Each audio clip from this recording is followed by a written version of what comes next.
Todo ente público deve contratar produto ou serviço mediante licitação, cujo preço deve estar registrado em ata. Essa é a regra geral.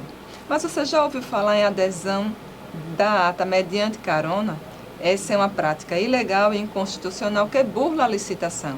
Quem vai explicar tudo para a gente é o Procurador de Contas, Pedro Barbosa Neto. Obrigada pela presença, doutor Pedro. Seja muito bem-vindo ao nosso programa.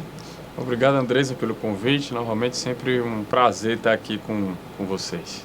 Doutor Pedro, conta para a gente como se dá a adesão que pega carona à ata de preço já registrada. Então, Andresa, essa é uma prática cada vez mais observada no nosso dia a dia. Aqui, na análise de processos, né, de contratações no âmbito do poder público de Alagoas, né, tanto o Estado como os municípios adotam bastante essa prática, que consiste, basicamente, naquele órgão, naquele município que não participou de uma licitação que deu origem ao registro de preços mediante ata, ele, utilizando-se dessa ata registrada por um outro órgão, decide aderir e contratar aqueles produtos que estão registrados naquela ata. Então, assim, na prática, o que ocorre? O gestor decide com quem irá contratar. O gestor não faz um procedimento licitatório, tá? Ele não faz um procedimento licitatório e ele toma a decisão de tomar emprestada uma ata já registrada, feita por um outro órgão, que essa ata, sim, isso é importante dizer, houve um procedimento licitatório prévio para que aqueles preços ali fiquem registrados. Sendo um pouco mais claro, Andresa, o que acontece?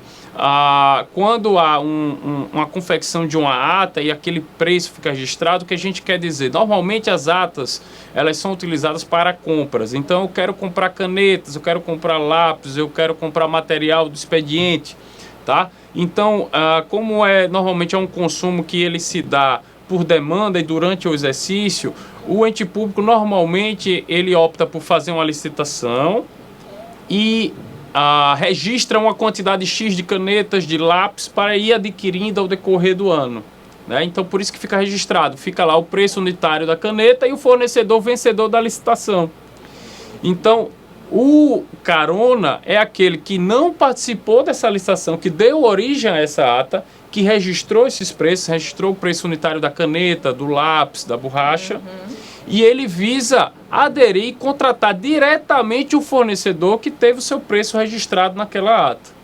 Então, daí essa burla à licitação, né? Exatamente. Então é isso que nós entendemos e visamos coibir, em que, na medida em que o gestor escolhe qualquer ata no Brasil que ele possa aderir, desde que esteja válida, né, obviamente, dentro do seu prazo de vigência.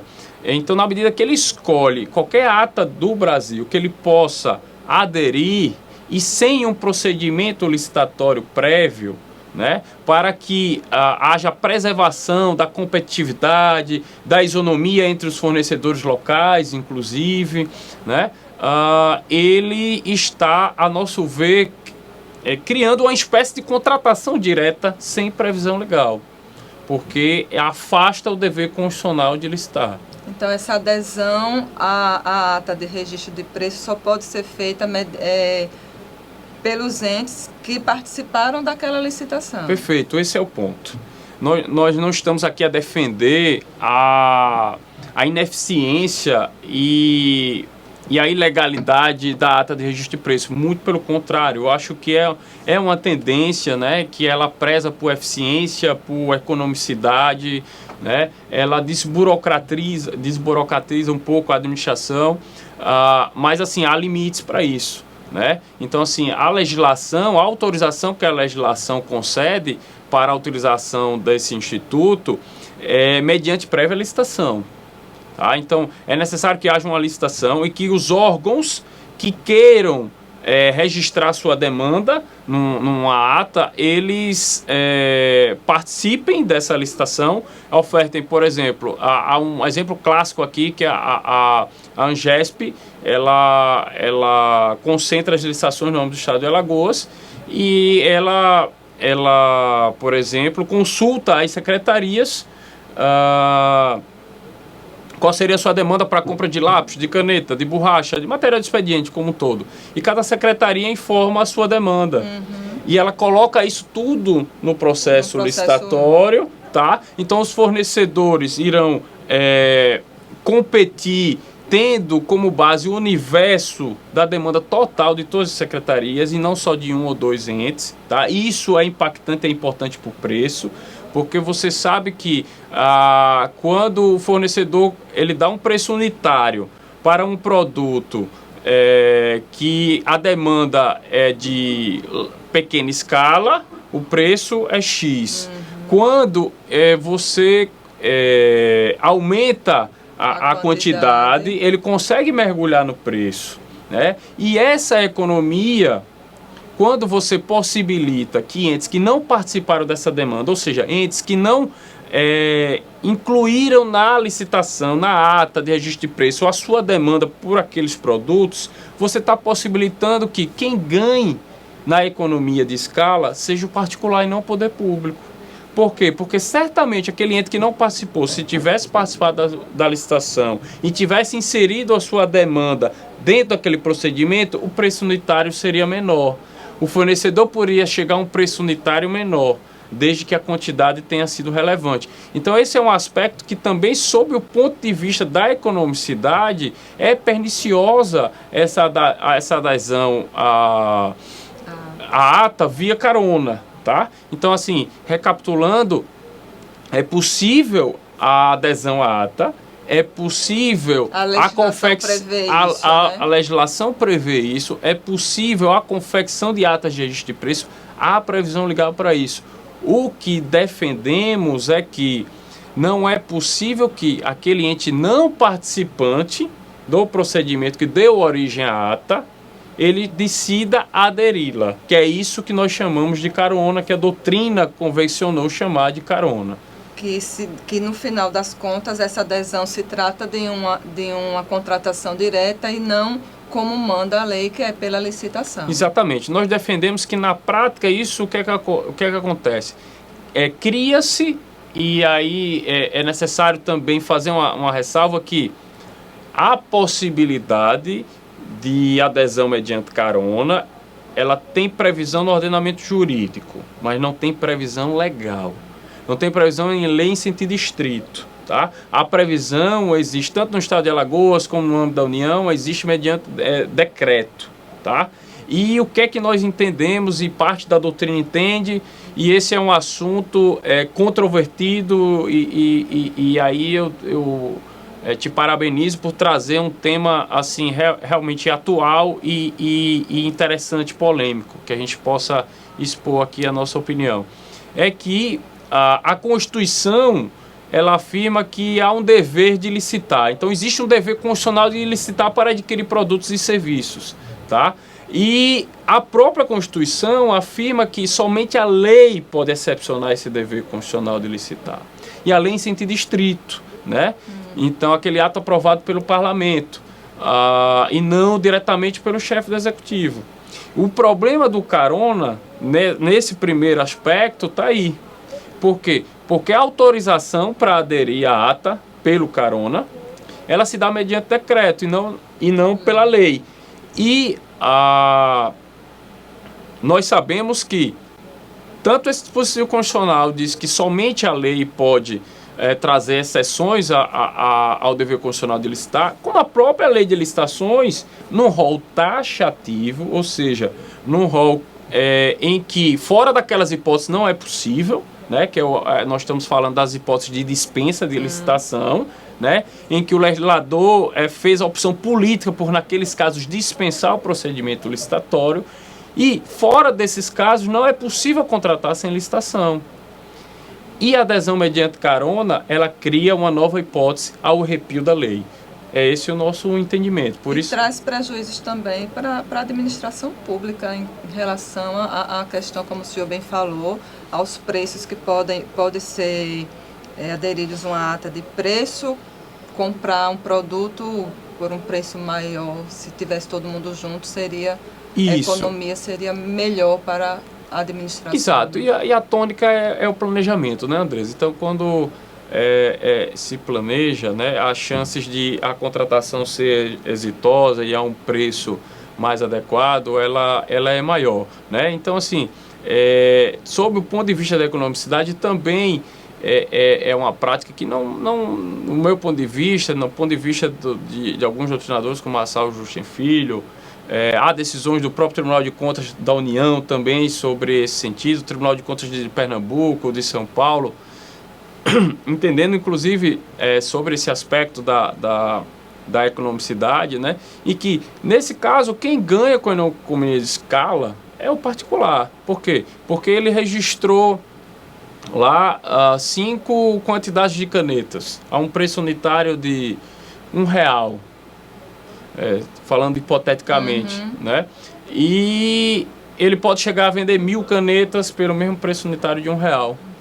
Se fosse numa licitação, esse preço certamente cairia. Certamente cairia. Então, esse é o ponto. Então, os defensores da adesão mediante carona entendem que a economicidade, né, a possibilidade de economicidade é um fator assim, primordial na defesa dessa tese, e superando inclusive a questão formal da ausência da lei, a questão do decreto, enfim. Nós entendemos que não, na verdade é o contrário, né? Como bem a gente consegue demonstrar num simples exemplo, a administração está perdendo com isso. A administração está perdendo, está comprando um produto que podia ter comprado mais barato. Um outro ponto importantíssimo é a questão da impessoalidade. E o que é que eu quero dizer com isso? O administrador público ele não pode escolher com quem ele vai contratar, salvo nas hipóteses de dispensa, né? E desde que seja o menor preço e que atenda à demanda dele. Então, assim, quando você tem essa possibilidade de aderir a uma ata já registrada, de que você não participou no procedimento licitatório prévio, você, na prática, possibilita que o gestor escolha qualquer ata registrada no Brasil para escolher quem você vai contratar. E aí, na prática, você escolhe quem você está contratando, por quê? Porque o vencedor já está definido. Em todas essas atas registradas, o vencedor já está definido. Houve um procedimento licitatório prévio no Espírito Santo, na Bahia, em Sergipe, em Pernambuco, e ele vai negociar com quem ele quiser contratar. Então, isso é uma prática que abre espaço para umas situações negociais não pouco republicanas. E eu entendo, e a doutrina vem abordando esse aspecto, que seria uma prática perniciosa, violadora do princípio da impessoalidade, que é um princípio norteador dos atos da administração pública. Existe alguma coisa que pode ser feita para evitar essa prática, doutor Pedro? Então, Andresa, o que nós estamos fazendo aqui no Ministério Público, e também é preciso que se registre que há entendimentos, inclusive aqui no tribunal, em sentido contrário, tá? Mas o que eu venho fazendo é apontar a irregularidade, né? Eu venho apontando todos esses aspectos no meu parecer, entendendo que essa contratação ela é ilegal, né? Ela é antieconômica, ela fere a impessoalidade, pelas razões aqui já e traz aí demonstradas também para... Exatamente. Então, assim, é um trabalho que a gente tem que fazer no âmbito da fiscalização, tá? Não há uma solução assim imediata, e a não ser que você resolva ou permitir expressamente mediante lei, ou vedar expressamente mediante lei. Enquanto não há nenhuma manifestação formal da lei nesse sentido, né? Nenhum sentido nem outro. A tarefa a ser feita, a conduta a ser adotada é fiscalizando pontualmente cada caso, cada contratação que ingressar no Ministério Público para ofertarmos parecer. Para a gente finalizar, doutor Pedro, a nossa entrevista, que orientação o senhor pode deixar aí para os gestores alagoanos que estão nos assistindo nesse momento sobre essa questão dessa adesão à ata carona aí, dessa forma de pegar carona em uma ata já registrada? Então, eu diria que evitassem, tá, a utilização desse instituto. É um instituto, no meu ponto de vista, pernicioso, que não respeita a legalidade, a impessoalidade e a economicidade. É também um instituto em que há decisões em sentido contrário, há decisões inclusive temperadas em que já presenciei tribunais decidindo que ele autoriza o carona, mas limitadas adesões. Então a adesão não seria ilimitada. Essa é uma construção que alguns tribunais também vêm adotando. Mas enquanto se tem não se tem uma definição tão precisa no âmbito da legislação, e falo lei em sentido estrito novamente, né? E enquanto há vozes e fortes em sentido contrário, o ideal é se planejar, tá? Incutir a sua demanda, a sua necessidade de contratação naquele procedimento licitatório que o órgão regulador, a ANGESP, enfim, está fazendo para fins de registro, e aderir à ata normalmente como um ente participante da licitação que deu origem àquela ata, né? Porque assim não há nenhum prejuízo, e essa é uma prática que a legislação estimula, e é uma prática também que, do ponto de vista operacional, vem muito a ajudar o gestor. Obrigada então, doutor Pedro. Aí esperamos que os gestores, né, assim, atendam essa orientação, né, que participem da licitação como manda a legislação maior. Perfeito. Né, que façam essas contratações mediante licitação. E eu agradeço a presença do senhor aqui mais uma vez e até a próxima oportunidade. Obrigado você, Andresa. Novamente, sempre um prazer estar aqui com vocês. O MPC em Foco desta semana vai ficando por aqui. Acompanhe também o Ministério Público de Contas nas nossas redes sociais, Facebook, Twitter, Instagram e também no nosso site www.mpc.al.gov.br. Até mais!